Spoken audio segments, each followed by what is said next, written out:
Hi, Craig with leadershipmentor.com. Have you ever wondered the difference between feedback and coaching, and do you get confused on when you should use one or the other? I want to talk a little bit about that today. We'll start with a definition. Feedback is the process of providing details of past behavior with the intent of improving future performance. So I underlined a couple of words here that are pretty relevant. The first one being behavior. So we want to provide the team member with input as far as things that we've observed and that things that are behavior based. Just make sure that when we're providing feedback that we're not attacking the person, we're simply providing them with feedback on what we observed in terms of their behavior.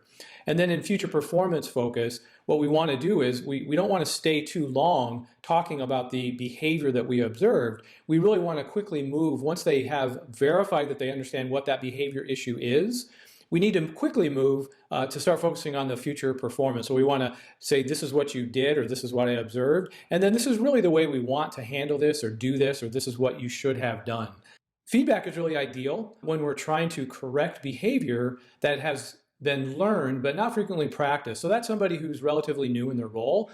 So it's not something that's new information to them, but it's something that you observe. And so it's more of a reminder in a lot of cases where you observe something and it needs to be corrected or changed, and they've been through the training, so we just simply want them to know, hey, I observed this, just remember, do this. So it's not really a reprimand in that sense.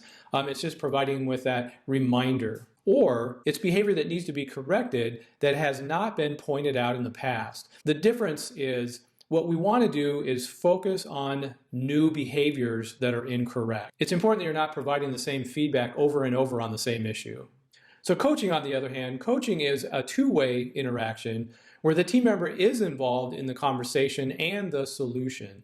So that's really the key difference. So when we're providing feedback, that feedback could be an email, just simply providing them with the behavior observed and how you want them to behave in the future.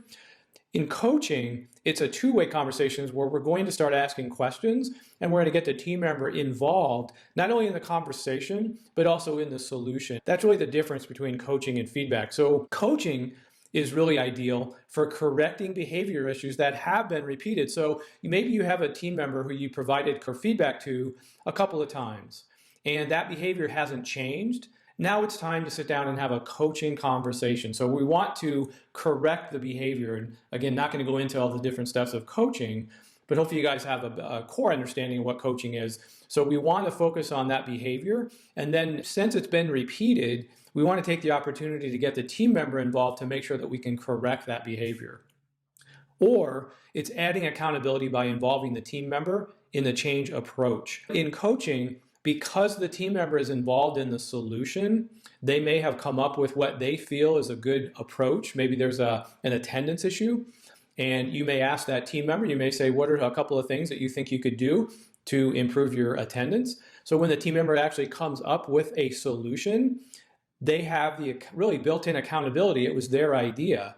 Whereas if I, as the team leader, the manager, I simply tell you that you need to get up earlier or that you need to allot more time in the drive, that's probably not going to add a lot of accountability because it wasn't your idea as the team member, it was my idea as your manager. But you want to add that accountability by involving the team member in that change approach. Coaching is also ideal for providing learning opportunities. So it's not always about correcting behavior. We also have the opportunity when we coach to provide learning opportunities. So you may have team members that are actually more senior, and these coaching opportunities are really a chance to sit down with a team member and help develop them. It's also a good opportunity to understand the thought process of the team member. Again, as we're developing people, it's really important that we focus on what was your thought process going into making that decision.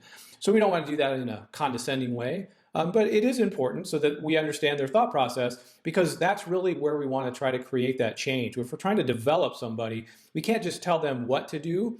We also want them to understand kind of the why behind it. So it's really important as we're coaching that there's really a focus on that thought process and developing people from that context. We don't want to conduct a formal coaching session every time we need to provide corrective feedback.